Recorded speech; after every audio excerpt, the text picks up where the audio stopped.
Slimehouse TV, myself Theo Kane, we're back at Video Nightmares and welcome to All Figured Out. So in the last episode I had a look at my Nightmare on Elm Street collectibles, we had a look at the action figures, the little squirters, the Max Effects toys, all that kind of thing, and today we're going to look at something that's just a mad extension of that, the Nightmare on Elm Street board game for ages 8 and up.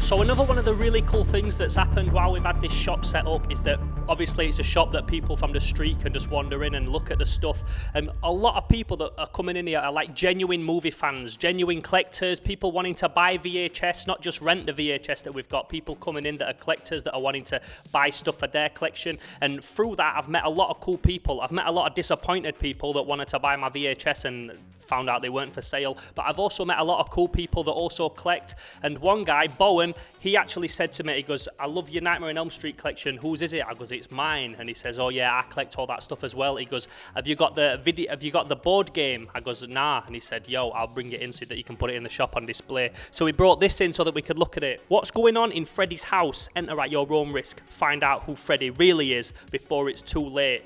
So the mad thing about this game, like I said in the intro, is it's for ages 8 and up. They did release another game after this a few years later, and that was like, I think when all the parents were complaining and people, toy companies, game companies and stuff clocked on that, yeah, marketing this stuff to kids probably isn't a good idea. It's just going to cause a load of backlash. So we don't have that one. We have the one that's 8 and up. And to be honest, a game that's marketed at kids 12 and up, to me, doesn't have as much appeal.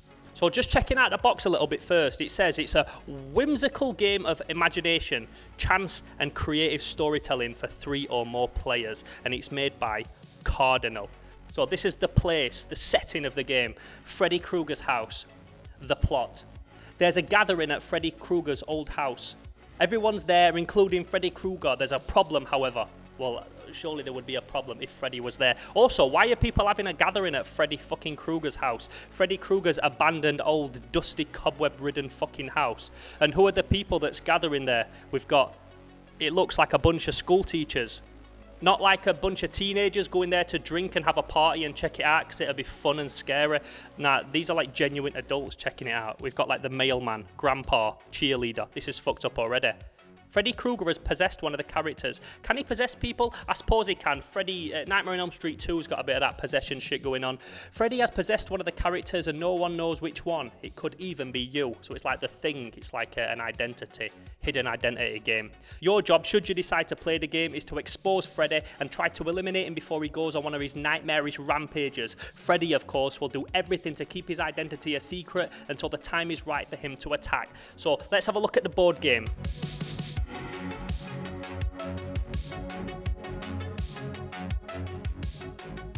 So we've got some really nice 3D walls that you fold and you place into the board game, and it creates Freddy's house. And by the look of it, Freddy's living nice. He's got a massive house here. This is only the downstairs as well. This is one floor of his house and it's fucking nice. It's big, bigger than any house I'll ever live in. Let's look at some of the rooms that he's got. So he's got a boiler room, which is weird because I know like we have a boiler cupboard, but an actual boiler room, like a giant fucking boiler room that would power a school in his house. He's got a gym. If you check the gym there, he's got the dumbbells, he's got the weight bench, he's got to keep tick. Although he doesn't fight Jason for many, many, many years after this. This was made in 1989 and Freddy vs. Jason went until the 2000s. But he's like, he knew that smoke would come in. He's keeping tick. He's got a gym in his house. And if you see Freddy, do you know what I mean? He's never fat. He's always in nice trim shape. So that would make sense that he's got a gym. He's got his TV room there where he's watching his horror films, getting his influence for his murders, no doubt. And there's a TV on the wall that looks a lot like the "Welcome to Prime Time, bitch" TV. He's got a garage there where he keeps his car. He's got a dining room where he looks like he's eating nice. He's got like a full pig out on his table there. Then he's got his study, probably like studying metalwork, which again goes into the garage because that's where he's going to build his Freddy claw.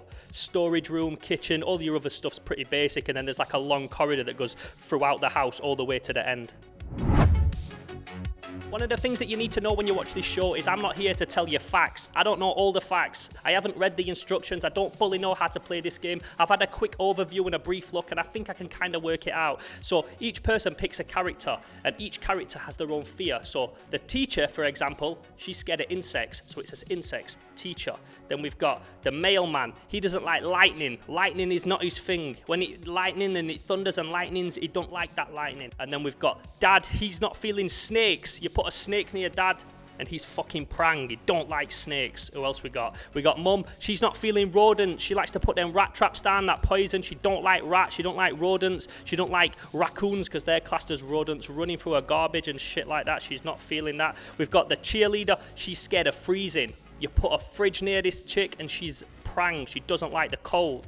Who else have we got? We've got Grandpa. He doesn't like empty graves. So out of all these characters, if there was going to be one that like you presume, is he Freddy? Is he Freddy? Because basically you pick a character, but one of you gets the wild card and you become Freddy, but in disguise. But Grandpa is scared of empty graves. So anybody that's scared of empty graves means that in his mind, the only good grave is a grave that's got a body in. So this guy wants to put bodies in graves. He must be Freddy. If I were playing this game and I saw Grandpa, I'd be very suspicious of Grandpa.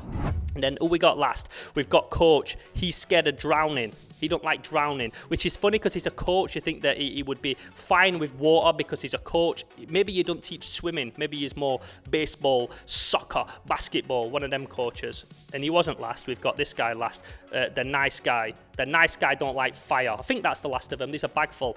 So he doesn't like fire. I don't think that's not necessarily a fear. I think that fire is just an obvious thing to be wary of because you go anywhere near fire and you're done for. And Freddy don't like fire either, so he would also be one that you could be very suspicious of. If you look at these drawings, they're really fun, they're really kiddie, they look like a little child has actually drawn them, they've got really badly drawn feet and stuff like that, and the Freddy one is the one that makes me laugh the most. He doesn't have his name on, he also doesn't have a fear, but he's in that weird hip-hop stance. There was something towards the late 80s where they just loved having Freddy in some hip-hop pose. So many of the toys is like this. I talked before about the Fat Boys video. Freddy used to rap in the 80s.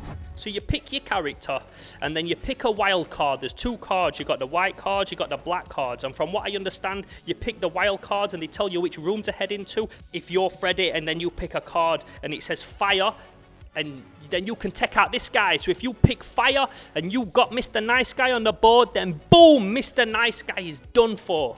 So if we talk a little bit more about the design of the game, it's drawn in a really cool 80s, 90s style. So many of these board games were like this, where it looks like someone's actually drawn them with a pen and a pencil and paints and markers and that kind of thing. It's got a real handmade feel to the artwork, a real like DIY style. I always liked that as a kid because it almost looked like it's something that I could make. One of the reasons I like bad movies so much and trash cinema is because I look at them and I think, yeah man, I could make that. This film is pretty shit, so I could make this and make it better. That's what I like to think when I look at anything like that. If I look at some artwork and it's pretty fucking good, but I can also see how they've done it, that's the best, most inspirational shit for me. If I see work that's so fucking incredible, it fries my brain, the last thing I want to do is try and emulate it or try and get that good, because I'm just like, wow, that's just so good.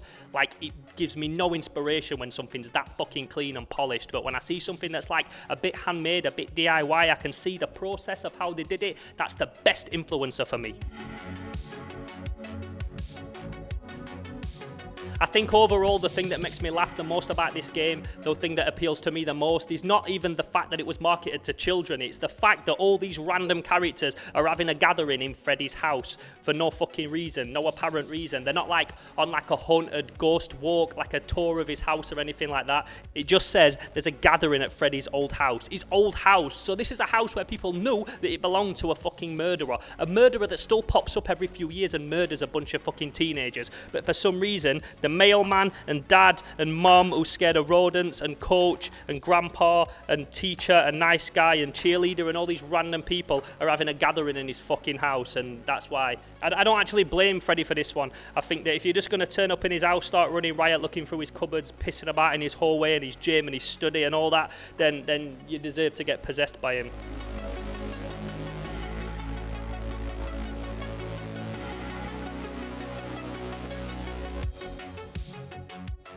So we hope you like this video. Massive shouts to Bowen for bringing this game in for us to check out, man. We wouldn't have been able to do this video without him, so mad shouts to Bowen. I don't have one of these myself. I've always wanted one. It's one of them that's on my list of things that I want to collect. So if you do have one of these and you want to sell it, holler me. Maybe we can work something out. Maybe one day we'll even play this game properly. This one's got all the pieces, like I said. It's got all the pieces here. Nothing's missing, so we could effectively all sit down and play this game. 3 or more people. I need 3 or more friends that's off work, not doing family stuff, that want to come and play a Nightmare on Elm Street with me. So I'm Theo Kane. This is All Figured Out Show and Tell on Slimehouse TV. Don't forget to like the video, subscribe to our channel, leave a comment, let me know what you thought of the game, let me know what you want us to review next time. But until then, this is Slimehouse TV, All Figured Out Show and Tell. I'm Theo Kane, and we're gone. Boom.